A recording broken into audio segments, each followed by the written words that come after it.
Watchers, we are watchers, we are watchers, we are watchers, we are watchers on the wall. Game of Thrones. watchers, we are watchers, we are watchers, we are watchers, we are Watchers on the wall. watchers, we are watchers, we are watchers, we are watchers, we are Watchers on the wall. Here we go. watchers, we are watchers, we are watchers, we are watchers, we are Watchers on the wall. Where shall watchers, we are watchers, we are watchers, we are watchers, we Watch Game of Thrones every week. It is known that we speak about the episode.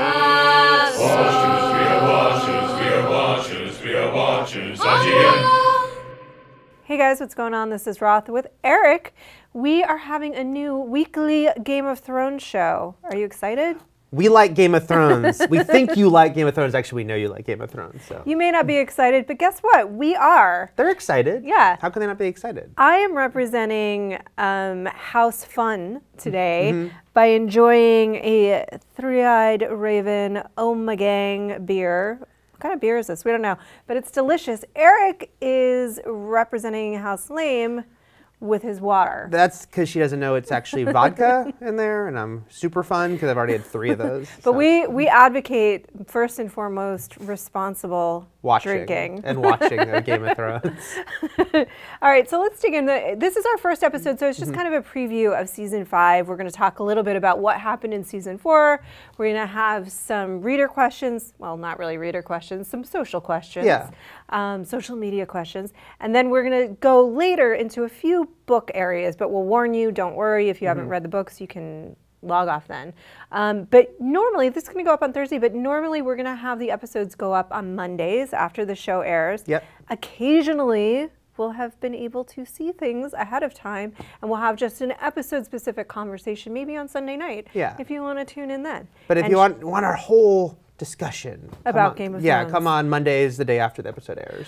So first and foremost, let's just catch up a little bit about the highlights of last season, where we sort of left the characters off. For you, do you have a highlight? Do you have kind of a favorite? There was no one big, there were lots of big moments, but there was no sort of red wedding moment. There was no red wedding, but I will say the Mountain versus the Viper, when I look Awesome. back on that season, I mean, Oberon was a great character, and that battle was so great, and I don't know, that just really worked, because it was a different season in that post-Red Wedding, the war was kind of over in a way, but there was obviously, there was still everyone vying for power. Right. But yeah, that really stands out to me. That was so amazing to see play out. And then, yeah, there was a lot of individual stories. Arya and the Hound. That was such a great, I would have to say, not to bite you, but that fight was a highlight, but it was because we had grown so attached to Oberyn, right? Like, he was so good, and you wanted it to be different, even though you knew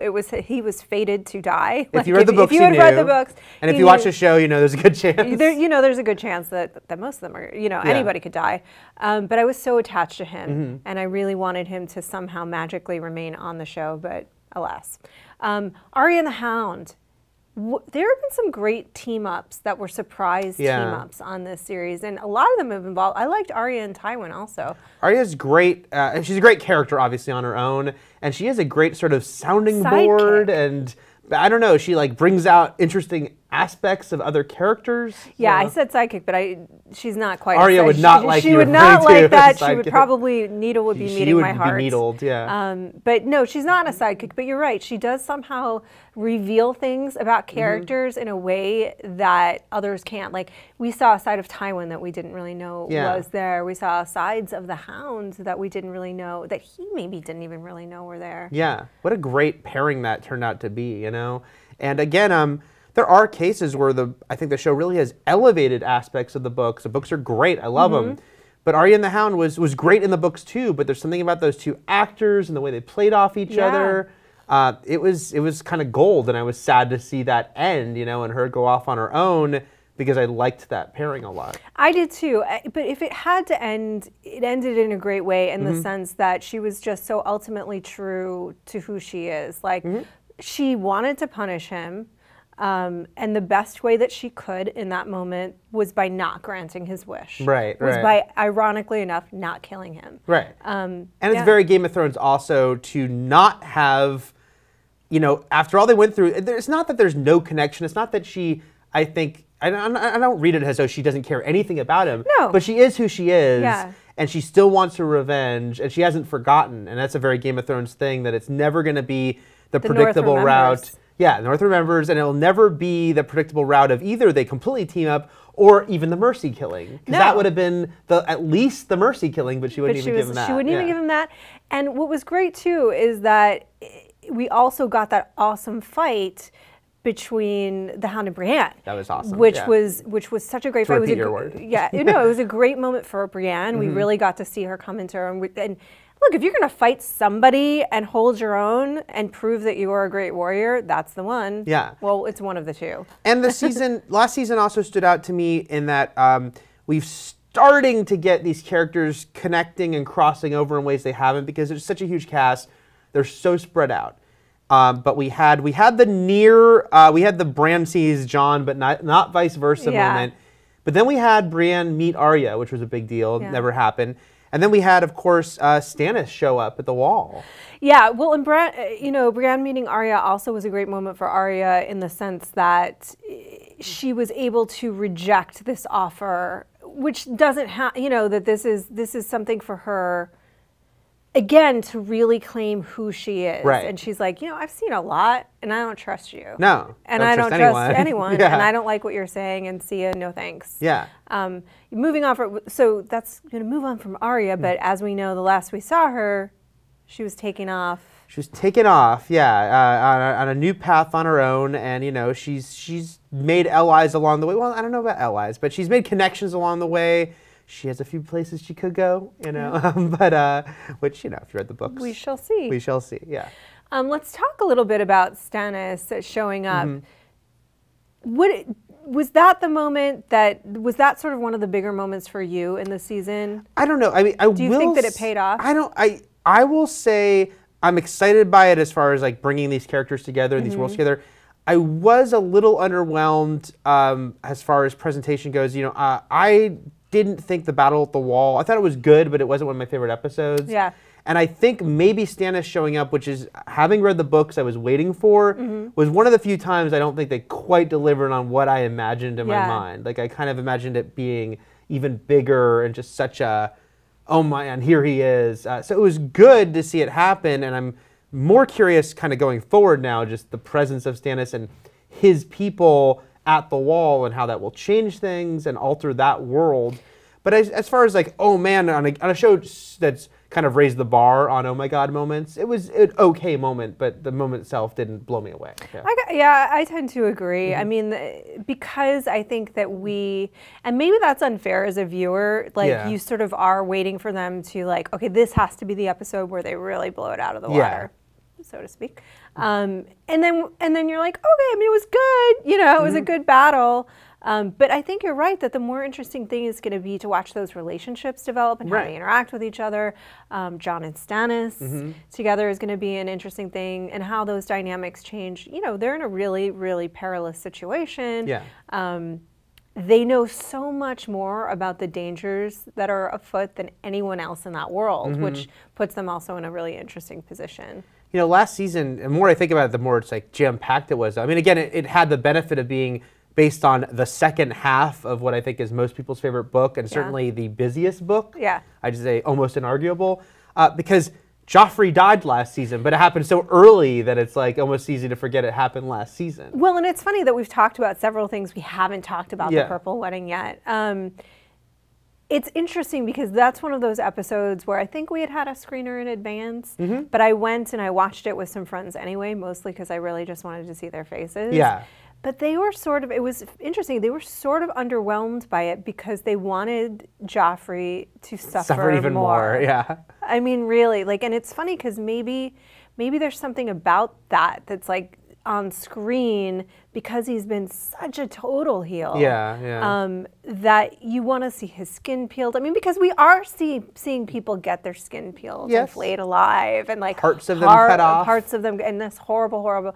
After seeing what Theon went through, is it like, and that's all this guy gets? Like, you know? I don't know. That did work for me though. Again, you know, it's always that weird thing of if you have read the books, you know it's coming. I don't know. It still worked for me, knowing he doesn't get one of the biggest deaths, but it's still like, after all that, he's just taken out. I do kind of like that too. Again, it's a very George R.R. Martin thing because he's been built up as so repellent that, oh, he'll be there for the whole series because the end of the series has to be taking out Joffrey. And instead he's taking out, you know, 3rd book, 4th season, and in a not innocuous way. It certainly is still a big deal to choke to death and drop dead at your wedding. But yeah, people would want even more, I can understand. But I still thought that was pulled off very well. I don't know. That was satisfying for me. Yeah, I think that for me, what really sold it was his mother's reaction to it more than anything. It wasn't so much what was happening to him, but what that did to her that I think sold it as a big.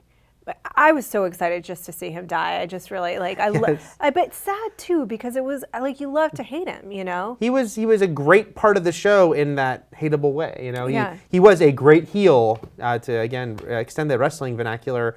He did exactly what you wanted, and as far as like every time he comes on screen, and the show made him even worse. I mean, because we saw him away from other characters doing even more reprehensible things. Oh yeah, they did. I mean, and they dialed Joffrey to 11. You know, they gave him, and it's interesting because every other character they've given some nuance to. He's the only one, you know, that is just 100%.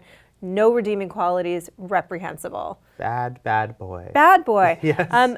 Did you like the reveal of who was responsible? I dug that, yeah. Me too. And which in the books is there, but played a little more, like a little quieter. I think it's a lot quieter. Yeah. I do. I think that this is like, no, this is who did it and this is why, was made much more clear. Which I think you kind of needed to do in the show because you're not reading it, you're not inside people's minds. And it was really interesting. I mean, even in the books, I thought this though, it's like it really makes you look back on things, especially from Littlefinger's perspective and how much he's been pulling strings. I mean, don't forget that when they had to do the previously on and it had the pilot, you know, and Jon Arryn being killed, and you're like, yeah, remember the whole thing that started this all, where Ned Stark went to find out who killed him? Littlefinger was behind that. And really made you reposition, as Joffrey was being taken out, and it turns out this guy's behind it, or one of the people behind it, who's really been pulling the strings, who's really maybe the main villain of the whole thing. That was a great payoff because they set up this two-sided coin between Littlefinger and Varys, right? And you're never, like, you kind of go back and forth about these guys. And a long time, like, you're like, oh, this spider guy is no good. And then by the end of this season, you're like, whoa, you know, Varys is actually somebody who maybe we can get behind in a bigger way, certainly more than Littlefinger, who's 100% out for self. Chaos for him is a ladder. It means that he can climb. He can climb. He doesn't really care about anybody else at all. But of course, the other motivating factor in Joffrey's death was pure because it was a grandmother who wanted to protect I'm not letting my granddaughter marry this guy. That I don't care if she's queen or not. I'm not letting my granddaughter marry a sadist. And there's something really pure and beautiful in that. It's beautiful. That murder was beautiful. But it was Joffrey, so it kind of was. I would just say it was funny because it's not like we were like, oh my God, Littlefinger's a bad guy. We knew that from the get-go. But I think it just repositioned him. But he seemed more like a guy who was taking advantage. It turned out he was pulling strings from the get-go more than we knew. The big picture. Exactly. You know? And that was what was interesting. Well, and I wasn't like surprised that he was self-motivated and evil. But I think that what I was surprised because of the tension between him and Varys. I think, and I wasn't surprised by it because. But I thought what was really well played was the idea that this guy Varys, that maybe you've been thinking is just the same as Littlefinger, or that they're just kind of two nasty peas in a pod, is actually quite the opposite. And his, you know, I do love the chaos as a pig, chaos as a ladder moment in the show because it shows those two positions, those two dichotomies perfectly. And I think, you know, that was a great moment. leads us to Dark Sansa, Dark Sansa, and don't forget her husband. who birthed a million memes. Yes, yes. But don't forget her husband, Tyrion, because that was a whole, they were connected but not connected, and that was a whole storyline in and of itself, and bringing those two characters together and then separating them ultimately. Dark Sansa, I'm all about, because she was an easy character. I wonder why. I don't know what you're referring to. Every she was time easy. we say Dark Sansa. Dark Sansa. She was an easy character for a lot of people to hate on early, especially when you put her against Arya as far as two sisters and their attitudes and how one's so naive and what have you.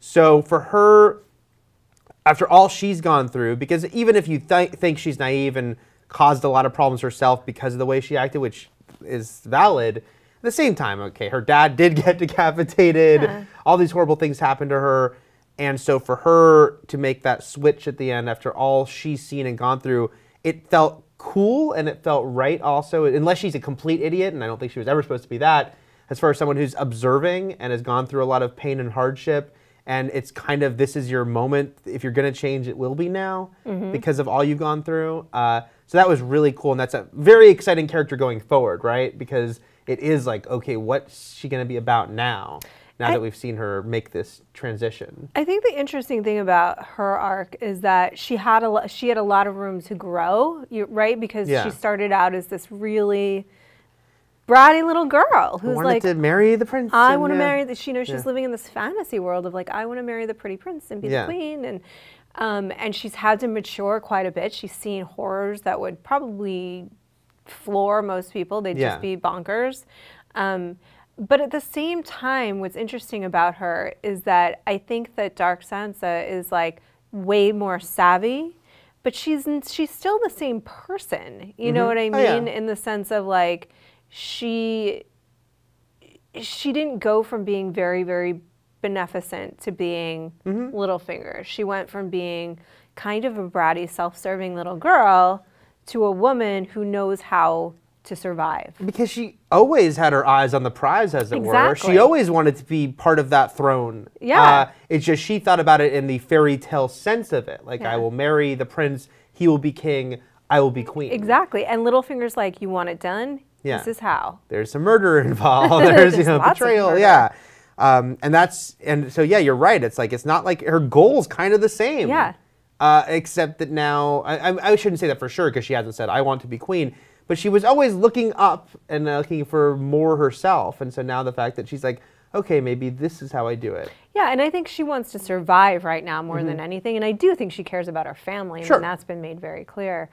She absolutely cares about her family. If anything, I think Arya is a little more on the fence about Sansa. She's like, right. Yeah. But that's a storyline that I am very excited about seeing unfold in this coming season. Let's talk about Tyrion's big move, because this was another moment. Like, so much happened last season. He killed his dad. He killed his dad, although I also want to backtrack for a second to say it really was a highlight of the season was his trial and his speech. His like kind of putting it all out there and him deciding not to play a game, and he could have saved himself. But just after everything he'd gone through and after one more betrayal, the most personal betrayal, he just couldn't do it anymore. And he let loose a lifetime of just fury and rage that you completely understood. The show had already shown you in the brief relative to his lifetime we'd seen what he'd had to put up with. Standout moment for the show, standout moment for Peter Dinklage. That was all great. And then, and then he murdered his dad, as one does. And then he murdered his dad on the crapper. And they did change change the motivation a little bit, but it still worked. It still worked. I was sad about a certain omission from the books that other fans also, I shouldn't say everyone, but there's some people who wish they'd kept in a little more from the books in that case, and I do agree. I tend to agree too. There, I think that it was just for the sake of time and clarity, to be honest. Because it's another thing where a book, it makes a little more sense to kind of be like, let's go into this whole thing too, that's like on top of the Shay situation. Yeah. And I think in a show, it could become tedious to have someone tell a story unless they went into flashbacks, which they're gonna this season, which is interesting, but they'd never done that before, so that would have been a whole different thing for them to do. Yeah. It would have, and I think that also to preserve the clarity of the relationship between Tyrion and Jaime. Yeah. Which they had some amazing moments. You know, they had the story of their cousin, which was a lot of people speculate a kind of a little jab at George, not a jab, but a friendly wink at George R.R. Martin. The Beatles. Yeah, the Beatles who just loves to smash Beatles just because he loves to smash Beatles and kill things, which is not why I think that he kills his characters. No. But yeah, I think that that's why they sort of made that omission. But it's certainly a big change for Tyrion. He no longer has the family connections that he had to protect him. He's he's off on his own adventure now. Varys has some things in store for him, as we've seen. Yeah. So we'll see. The last big one we should talk about is Dany.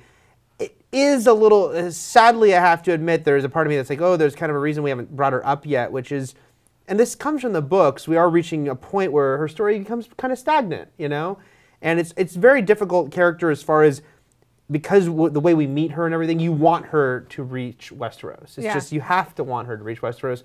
So the longer she doesn't, the more you're like, okay, and not to say she didn't have good material herself, but it wasn't the most compelling, and it doesn't stand out to me as much when I look back on last season, She was continuing to sort of free these people, see how difficult that was. Her dragons were getting bigger, and that was also becoming a difficulty. Interesting stuff, but not the most compelling stuff when you compare it to the stuff that really grabbed, and was like, oh my gosh, this was amazing. I think the thing with Dany is that, well, first of all, I will say that I found the moment with her dragons and having to accept that she could no longer control them and having to chain them was one of the more heartbreaking moments for me in the season, because she really loves them, and I think through her we really love them. Plus, I love the dragons, period, because dragons. But I do think that what's interesting about her story is that in the happily ever after version of this, which George R.R. Martin is not doing. He's never heard of. He has never heard of this thing. Right. Dany becomes queen and everything's great because it's so easy. And now she's just, like, that's the version of fairy tales. Right. The good person who's well-intentioned becomes queen, and then everything's magically fixed. Everything's okay. But what this is showing is, like, the good person who's well-intentioned becomes queen and everything's still really screwed. Yeah. Because it's hard. Yeah. Because life is hard and it's complicated, and just because she's queen now doesn't mean everybody's going to be falling into line. Right. It doesn't mean that all of their problems are fixed. It doesn't mean that people that have been slaves all these years suddenly know how to rework this economic system. Yeah, it doesn't mean she's necessarily making the right call. Yeah. Exactly. So I think that actually that the point that he's making with this character, and I don't think that she's designed just to make a point, is that happily ever ending version is a fallacy. And this is why, because life's super complicated and it's, she's not going to just be able to wave her wand. Also, night friend zone, Jorah, poor Jorah. Yeah. We had the exile moment with him. That was sad. I like Jorah a lot, and so he's out there now in the ether. In the perpetual traveling. friend zone. Yeah. as he was before. Yeah. We are now going to, I think that pretty much catches us up. That was all the big ones. I mean, someone's going to say you didn't talk about something. There were probably lots of things that we didn't talk about, and which is fine. So feel free. It's a dense show, guys. It's a dense show. We're never going to get to everything. Feel free to tweet at us with your thoughts, some of your favorite moments. Leave them in the comments, things like that. Let's talk a little bit about some of the big changes that we know are ahead for this coming season.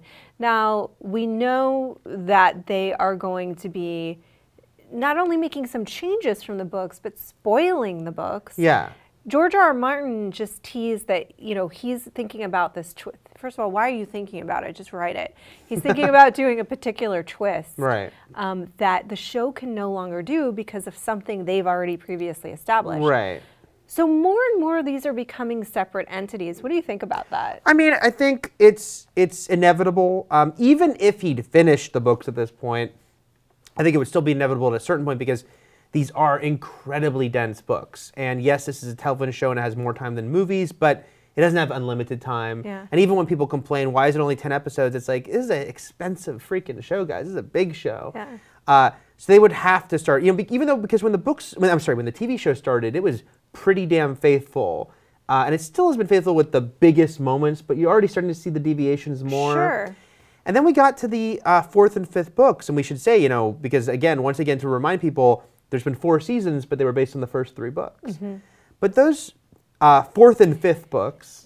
And this is where it gets, and I'm sure a lot of book readers are going to be like, we know. But so the 4th and 5th books are parallel timelines with this different characters. And so they are going to be merged for this season. Right, because they were never going to leave out like major characters, some of the like lead characters. They're not going to just sit them out for a season. Yeah.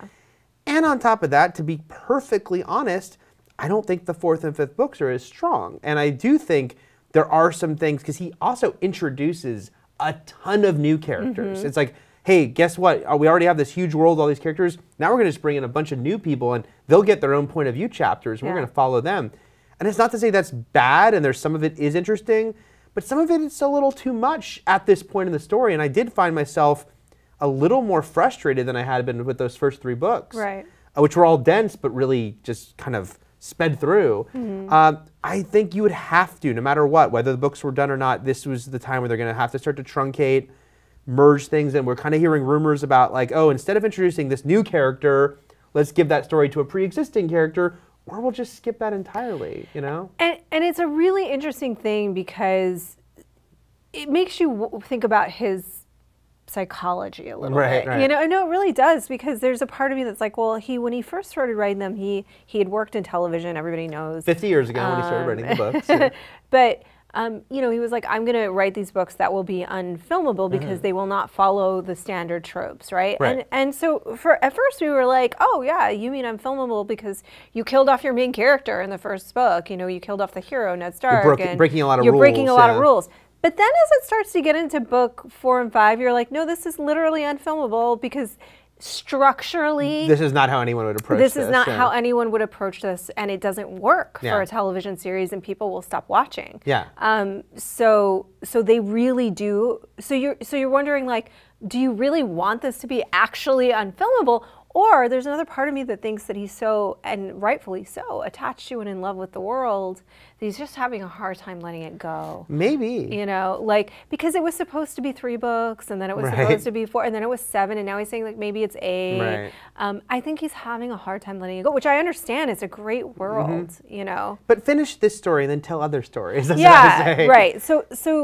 So for people, and I certainly understand some book readers who are like, I don't want to see changes happen because they want it to be faithful. I get that perspective, but I think that it's impossible at this point for them to really be faithful to the books as they are. I don't think you can be 100%. And I have to say again, and I say this as someone again who, if you ask me what do you think of the books, love them.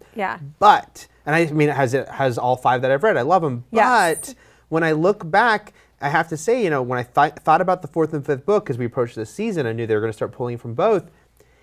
There are way less moments that stick out to me, even though I've read them more recently, especially the 5th one. Whereas the first 3, watching those first 4 seasons, it was like, oh, this is coming, this is coming, this is coming. I had to struggle more to think about the big moments from the 4th and 5th books, because it does kind of get very spread out and a little meandering at times.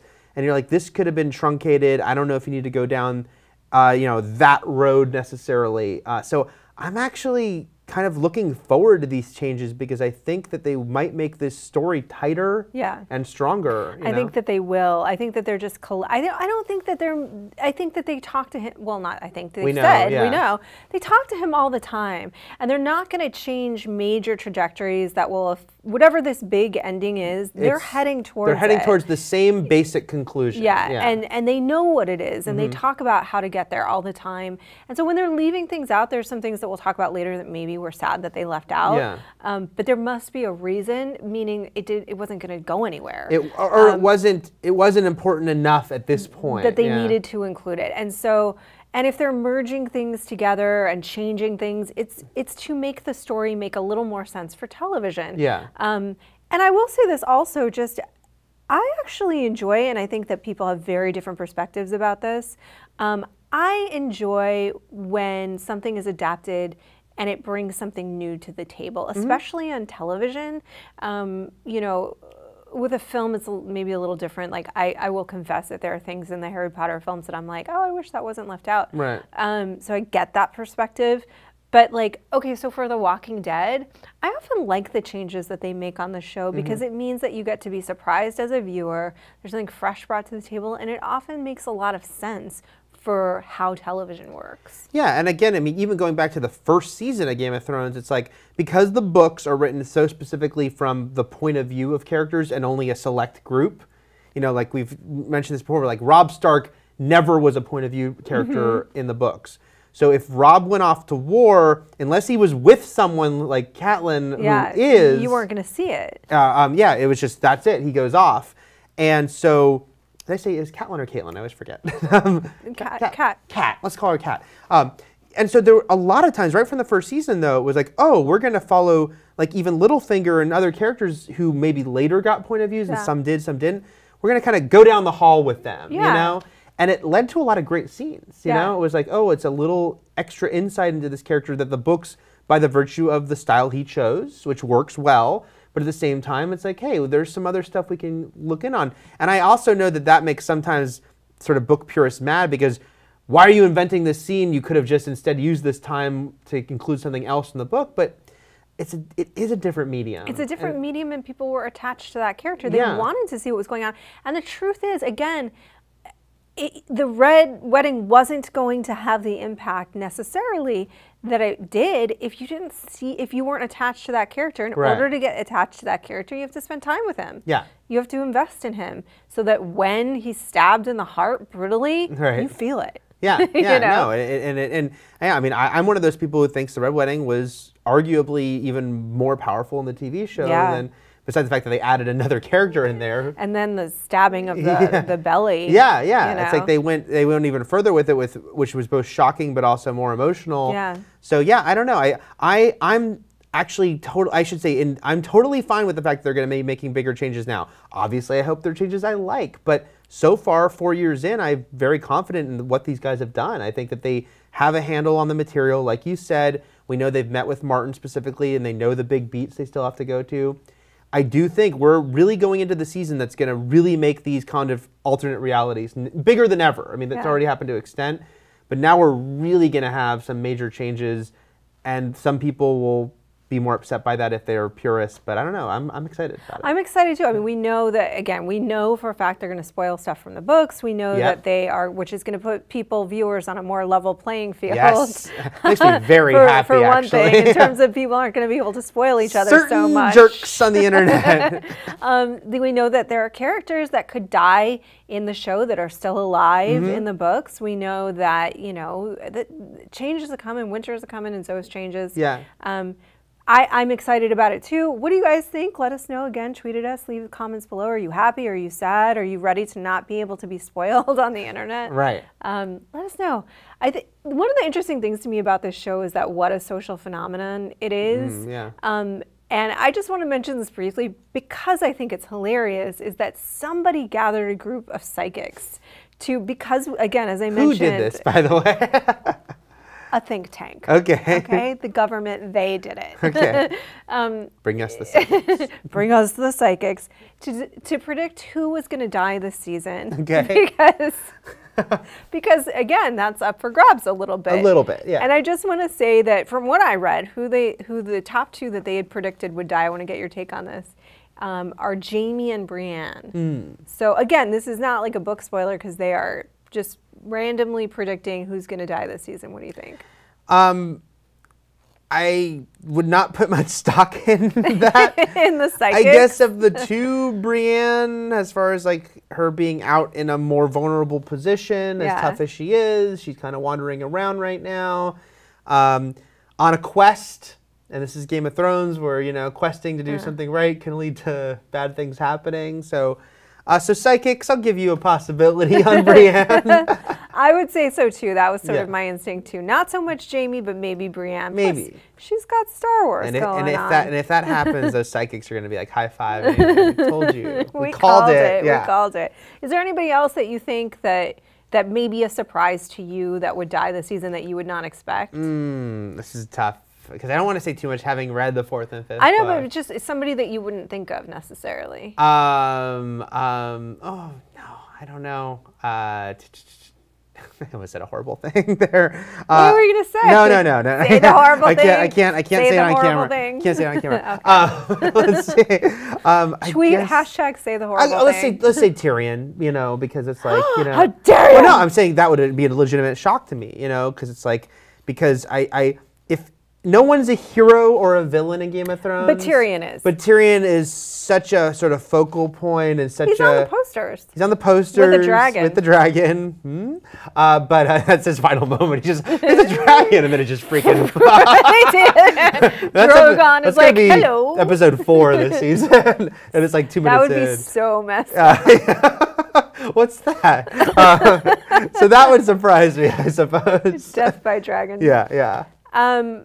I would be surprised if Dany were to die. Okay. I would be shocked if Tyrion died. No. I just don't even think it's possible. I don't think you should have put it out there in the universe. You asked. You said I did ask. didn't. I said who it would up. shock me. I said it so there we go. I would be surprised, but at the same time, not. It's weird because I really feel like this is not heading towards a predictable end at all. And so whatever people think is going to happen, that won't be it. It's just, you know, you go back, I mean, of course, Ned Stark is the moment that began it all as far as like, here's the hero, and he's the hero we're going to follow for this series. Oh, crap. He's dead. Just got killed. But even after that, and I've talked a lot about this with Matt Fowler, it's like, there were still people, even after that, who thought, oh, well, you know what? I guess it was a shock, but it was just a more prolonged version of the hero story for Robb. And then it's because it's like, now I will avenge my father's death. And that's the thing is, and George R. R. Martin has talked about that and said he knew that people would think that. That okay, the next most likely candidate to be the hero of this tale is Robb, so guess what? I'm going to kill him horribly too. Because no. And so I think that now the fact that everyone's like, well, it's probably Dany then, means she's probably eventually going to die. You know, because it's, or something will happen. We actually have a colleague, Jim, whose prediction about her is that she's going to turn into a really big bad. I don't so much see her character entirely changing, but I will say that I do see the seeds for that planted is the whole, like, you know, you hold someone up, Misa, like the mother of dragons, like you could see a person going Jim Jones on that. You know, that you could see that going to their head to a degree that got very dangerous. Like if she started to get high on her own supply and believe her own hype kind of a thing, like, oh, I am the mother of dragons and everything else, I can do whatever I want. I don't think that will happen, but that's the only way that I could see her kind of becoming a big bad. There are no really big bads in that way, though. Except for Joffrey. Well, except for Joffrey. All right, those are our predictions. Who do you think is going to die? Everyone. It's going to be a list of every character on the show, you realize. We have social questions that we are going to answer, which is exciting because we so rarely actually do that. So this is from Twitter. And this is from Eric Martin, who used to... Former IGN employee. So this is a good question that many will have, which is why no Bran in season 5? Sad face. Take it. No, Bran in season 5. So, you know, again, we'll avoid going in until we warn that we are. We'll avoid going into direct story spoilers of things to come from the books. But everyone's kind of said in regards to this, it's like, because they are moving at a different level than the show and they're pulling different things, they've kind of already reached his point in the books now. Again, inevitably, they're going to pass everyone's point in the books. But I think with him, yes, everyone's kind of off on their own, but he's off on his own and is also kind of in a whole other almost world with the sort of magical component he's bringing in. That was another highlight from season 4 that we didn't mention previously because I forgot. But I wrote it down as a highlight was that I did love that they went to that level with the supernatural with him. And they introduced that element, I think kind of to let you know that's going on and it's crazy, just sort of like, remember that's going on. But he's kind of in a cocoon of magical training. I think he's off doing his Jedi training. He's Dagobahing right now. Yeah, he is. And so it's like you can kind of put that to the side, know that's going on, and because there is so much to deal with, I can see them saying, okay, let's table that. Yeah. And the next time don't you worry. Don't you worry. We know that's out there. We know he's going through some stuff. And when he comes back, he's going to be brand master of magic. Yeah. You know, doing some amazing stuff we've never seen before. And we've seen him be This is able my guess. to, and this is, again, this is not a book spoiler. This is a friend of mine actually had this prediction, and I thought it made a lot of sense. Like, if he gets powerful enough, he could control dragons that are out of control. Controlling I don't know animals, that that will happen. Right. But it would be cool. It would. No, it would be, and I think he's. I keep thinking his character is easy to sort of dismiss and be like, oh, he's not important, and then I think he'll be super important. I think he's going to be like, that, because that's the point. I think is that he sets you up to think this one's the important one and that one doesn't matter so much, and then it's like, no, not at all. That he was. I will say, though, that I think that hints have been there pretty clearly along the way that Bran's pretty important. Yeah. You know? But I still think people don't think of him in the big picture because he's not part of the game. He's not like, you know, vying for anything. He's literally like traveling away from everyone. Yeah. And so it's easy for people not to think about him as like a major player. I like that theory a lot, that maybe the dragon control could come into play. What if he could ride the dragon while he was controlling it? Oh yeah, do but he would be kind of like whole hiccup thing. Yeah, but he would be all like, I don't know how that would work. I don't know. You'd have to strap him on, I guess. Either way, though, I think he'll come back in a big way. You know. And so leaving him out of the... And there was that prediction in the show, like, you will fly. Right. No, yeah. And there's so many characters. It's like, I think they can't have everyone around all the time. And so I do think it makes sense to kind of leave him off to the side. And maybe he'll also remember Rickon, who really no one remembers. I will say this. I do think that the Bran will end up being like a huge part of however this all ends up and shakes out. I don't think Rickon will. What if the end of the show is whoever like wins, whoever's like on the throne, like finally after all that? Rickon? Well, I was gonna say no. It's like Dany. It's someone is like wins on throne, and then like suddenly is like stabbed in the back. And and like, it's Rickon. Rickon. And he says it just like that. Yes, you forgot about Rickon. Don't be forgetting about Rickon. Rickon Stark. Rickon Stark. I like that. I don't. That would be messed up. I have my own theory for how this show will ultimately end, but we'll save that for another podcast. We'll do our big Game of Thrones ending prediction things. We'll discuss more. I'll give you time to think about it. And you think about it too. You probably have your own predictions already. So Giovanni Martinez says, do you think they should not leave out characters from the books? Well, I'm sorry, Giovanni, because I feel like we've probably already talked about that a little bit. I think that they have to. Yeah, they really absolutely do. have to. I mean, it's literally unrealistic at this point for them to include every single character, because you cannot actually make that TV show. Yeah. Like we're literally getting to a manpower, money, schedule, locking actors in for viewer fatigue. The fact that these actors will want to live lives and go home to their families and not be doing a show for 20 years. You know? But the truth is, the viewer wouldn't tolerate it. They would not, because already now people are like, wait, every season that it comes on, there's that question of who's this person? How are they connected to that? There's some very funny sort of memes and stories out there where like, I asked my dad, who's this guy? You know, it's like, because even for me, it's like, wait, I forget. It's a lot to keep track of. It really is. It's a complicated world. So I do think that they have to. Now, there is one or two characters from the books that are not included in the show that we'll talk about when we talk about book stuff. Yeah. That I do wish were there. But we'll talk about that in a moment. So let's see. At Ricky G asks, okay. Actually, I'm going to ask Jonathan Gray's question first from Facebook. Jonathan Gray asks, Hodor? Question mark. Hodor. Hodor. Hodor. Hodor. Hodor. Hodor. All right. So at Ricky G asks, can you compare Breaking Bad and Game of Thrones, or do you have to wait until the series is over? So I think I'm going to interpret your question, if that's okay. In terms of quality, because story-wise are pretty different. Yeah, no, I think in terms of quality, sure, they're both awesome. Yeah, I mean that, you know, they're so different, and I think that Breaking Bad was one of the most focused. Although things, you know, here and there seem to go awry. Nothing's perfect, but I really think that was one of the most focused, clear, direct stories told until it had such a clear trajectory. He knew it going in. You know, it's Mr. Chips to Scarface. Yeah. That was the exact story he wanted to tell. He knew to keep it tight, and it's just beautifully told. Game of Thrones is a very different thing. It's an epic. It's an epic.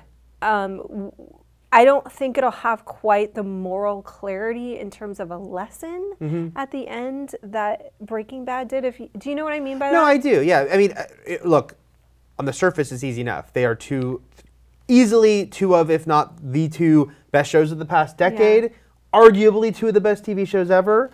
We don't know Game of Thrones looking back because we haven't finished it. You know, what if it did completely go off the rails? We're hoping not. Yeah. But yeah, they're so different because, of course, Breaking Bad had supporting characters and they had their own subplots. But it was about Walter White. But it was about Walter White. As much as Jesse was an integral character, this was Walter White's story. Absolutely. Game of Thrones is so different in what it's trying to accomplish. It's about the world. It's about this entire world. When I read Game of Thrones, the books, I was not a big fantasy book reader, especially like that kind of historical or like faux historical fantasy just wasn't my thing. But when I read the books, because a lot of people were telling me, like Per Schneider and Travis Fickett, you got to read them. And then I heard the show was coming, and I decided to read it. I go, oh, I get why this is going to be an HBO show. Yeah. Because they'd done Deadwood and The Wire and The Sopranos and all these shows that were like, this is a world. I guess Sopranos is a little different because it was pretty Tony focused, but still, this is a world. And it's a dark world. A dark, intricate world, especially with Deadwood and The Wire, like, and how it all works and how the pieces fit together, which is an actual Wire tagline. And that's why it made sense to me. Whereas, like, yeah, Breaking Bad was so fantastic, but it was completely telling a man's story. Sure. You know. And interestingly enough, with Breaking Bad, because it does deal with shades of gray in terms of human morality quite a bit, I do think that it had a moral center. I don't think that they're like, yeah, you know, Walter White was never a good guy, you know, which is so amazing. That's what I would say actually they do have in common, that you're able to present someone that's really a villain and get the audience to invest in them, or somebody that makes horrific ethical choices. Like an example on Game of Thrones would be Jaime, who we meet him and he pushes a kid out the window, and then you grow to love him. I mean, that's pretty amazing storytelling. That's something that I think that they have in common. There are crossovers, you know, because I can already sort of people saying, well, hey, there is, you know, the power corrupts idea and some certain like major themes. But I'd still say that what they're, like just the approach, and like you said, Vince Gilligan going in and like, this is the story about this man and his transformation, versus Game of Thrones. Even not knowing what George R. R. Martin's endgame is, I still can't see him describing it in any way about like, it's the story of this woman or the story of this guy. No, it's the story of this world. It's the story of this world, and it's the story of human nature, even as told through non-human beings. You know, so they are very different. Although Walter White's the story of human nature too. Anyway, we can compare them. We could probably do a whole podcast about that. Fan-freaking-tastic. There you go. We'll leave it at that for now. But thank you for such a great question, because there's actually like a ton to mine in that question. All right, now is the point, because we do have a question that is very book specific. So this is the point in Sprockets when we talk about the books. And so we'll try, anytime we're going into like sort of specific book spoilers, we'll try to leave it to the end. So there won't be other stuff after that's not delving into the books. So if you need to bow out, this is your time. Okay, so this is the question. Marcio Ortiz, and I'm sorry if I did not pronounce that correctly. Is it true that Sansa will replace Jane Poole? I mean, I don't think that's a simple yes or no answer, except that I don't think Jane Poole's coming in. Like, I think we've passed the Jane Poole point of no return, you know? I mean, I don't think that we can say, I think it would make sense. You know, potentially make sense, although it's a big change, right? And some of the things from some of the footage that we've seen from the trailers hints at that as an outcome, potentially, you know? I think, so to answer your question, I do think she will take on a lot of that stuff, you know? I do too. So we'll see as the season progresses, and it certainly would open a lot of interesting doors to further conversation about some of the changes that were happening. But yeah, I could see that happening. I don't think she's coming in. Yeah. That's just a character that has to be let go of, probably again for expediency's sake. Right. They are trying to get the story moving along to a point that they know it's going that we don't. Yeah. But that leads us to the question about, we've already talked about leaving some characters. A character like that being left out, I think is fine. There is a character Yeah. that it makes me curious that she's been left out, because it's fascinating to me to think that George R. R. Martin would have introduced her, but that it's not important enough to need to be included in the show, which is Lady Stoneheart. Yeah. You know, look, it was last year. I mean, there were still people that are sad that wasn't the end, that wasn't the, oh my gosh, cliffhanger ending. And I get it, because it was probably the last, like, oh, people are gonna freak out when they see this, and then we didn't get it. It is curious, and they're still being coy. Like, they will not give a definitive answer that, oh, nah, we're just not including her. Yeah. They give kind of interesting coy answers when they're asked about that. My thought is we're not seeing her this season, or if we are, it'll be the very end of the year. I even have to get practical with it and say the actress has been on Resurrection all year. Yeah. So she, in America, filming a show, so she's not been filming busy Game of Thrones. filming Game of Thrones. That's not to say she couldn't have popped over for one scene, but it doesn't seem like they're in any hurry to get to her, and maybe they're just going to leave her out. And that is interesting, because it makes you think, okay, in the grand scheme, does nothing she do that important that we have to include her? And if that's true, why was she introduced in the books? You know? That's sort of my point, is like, because the introduction in the book feels like a really big deal. It sure does. Yeah. And so if it's not, then why? Yeah. Is it just sort of to fill out the world, or another interesting aspect of of both the metaphysics, sort of the supernatural element, element, or the idea that vengeance is as an animating, and like the desire for vengeance is, although that's not what animated her, but she is like,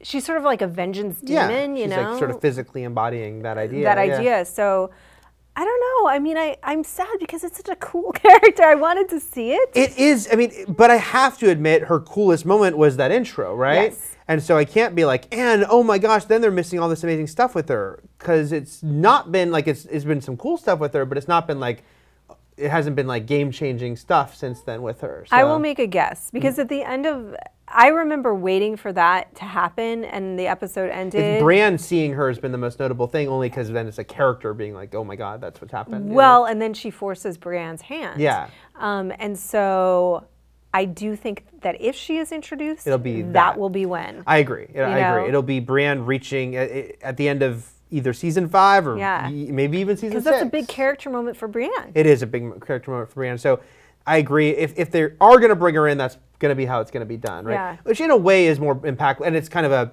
it gets you 2 for the price of 1, because it's not just us, the audience, reacting to her. It's in the same moment getting Brienne's reaction. Yeah. Right, and the more that we get to know Brienne, which, you know, we think we're going to get to know her some more this season, the more attached we'll be to her, the more that sort of forcing her hand in that way, I think will have an emotional impact. So maybe they're just holding her, because really what they would have had to do is, for shock value, introduce her and then leave her out for a while. Right. Because it just doesn't fit anywhere in the story. Right. Because you couldn't just keep cutting back to her like, also this is a thing. Right. You know, like. With a bunch of other characters that we're not really following in a time in the show when I don't think they want to do that. Exactly. You know? So it's weird, because I've talked myself into thinking it was the smart choice to leave her out for now, if they bring her in for that moment. I mean, you were more upset, I remember when we talked about last year, than I was that they didn't do it. Even though I was sad for the moment, but at the same time I had to be like, well, but if it's just that moment. But you're right. I mean, it goes back to the books and us wanting to believe, and hopefully that she's introduced in the books for a bigger reason, you know?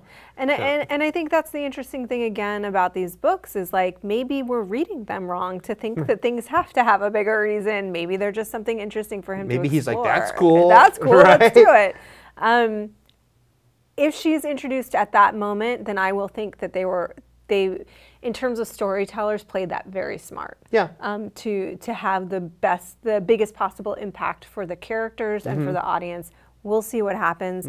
Anything else that you sort of want to touch on that's missing from the books? Or that... No, nothing missing. I mean, I think we should mention in passing that, he just put out that chapter about Sansa. Thank you for the reminder. I wanted to talk about which that. is, and again... Did you read it? I did read it, yeah, earlier today. And yeah, so this is a preview from the 6th book where Sansa is sort of in the same place, but also not, there are other elements. And so it was kind of cool, especially because the show's about to come back, to kind of get that reminder of, okay, well, in the books, this is what's happening with her. And the show, to be honest, because it is a sort of theatrical TV thing to do, laid it on more thick with the transformation. I mean, she came out wearing black with dark hair.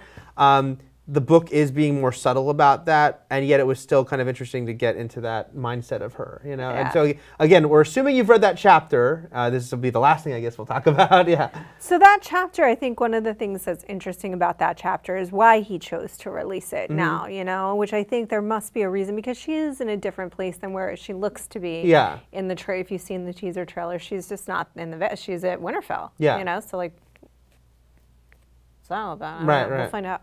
But I think that what he wanted to do by releasing that chapter, because I mean they're talking to each other, is remind you of a certain mindset and remind you of her relationship with Littlefinger and what that's all about. And I think that will pay off as we watch the show this season. And it does, kind of going back to what we were talking about the possibilities for her on the show, but it also goes back to the fact that she is now sort of playing things, manipulating things a different way, because it's her kind of has the eye on the prize, and this guy that she's like, okay, I'm going to make this happen to become royalty again, because she's got this fake identity.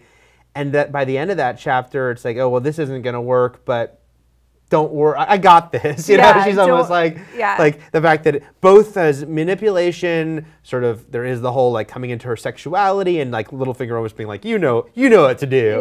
When she's still kind of being like, I don't know how to do it. And he's like, no, you do. And then she kind of does. And like the flirting thing, and like, sort of, seeing what she can do and finding the right almost target in the long game of kind of ascending it back up again. Absolutely, and she's even in a more vulnerable position to ascend, because it's not her own identity. They don't know she's not supposed to be anyone important. She's supposed to be a bastard, so the guy is like, I'm not messing with you. And she's like, oh, you're gonna want to. You're definitely gonna want to mess with me. But then I'm like, no, I thought it was great, because it is those two things together. It is the fact that she's essentially being raised.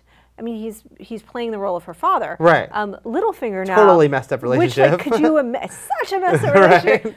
But you can imagine the kinds of values that he would instill. I have to totally admit, I was reading the chapter waiting for a reveal that they were sleeping together already. I was like, because it seems like it could go there any moment. It could easily go there, and you have to remember too, like in the books, they're so much younger. So like his impact on her is going to be even that much more profound because she's young. And this is who's training her and raising her, and she's. I mean, think of how much she suffered and endured. So of course she wants these survival skills.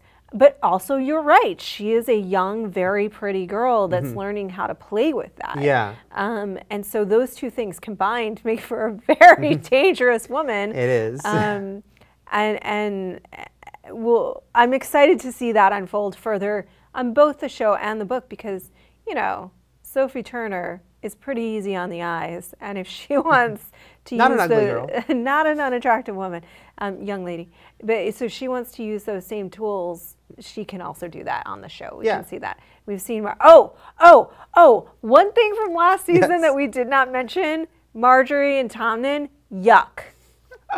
I'm going to leave us with that. Okay. Just ick. Sir Pounce. Yeah. Gross. Yuck. No. Just life in Westeros, man. Life in Westeros. Stop having sex with children. She didn't have sex with him. No, she didn't. She was just being friendly. Being friendly. Okay. We'll leave you that. Welcome to Watchers on the Wall. We hope you join us on Mondays sometime in the afternoon. We don't know exactly when it's going to happen, but it'll happen on Mondays. Stay on IGN all day Monday. All day Monday, and we will come at you. Tweet us, Eric IGN, at Roth Cornet. For all things Game of Thrones, keep it locked right here.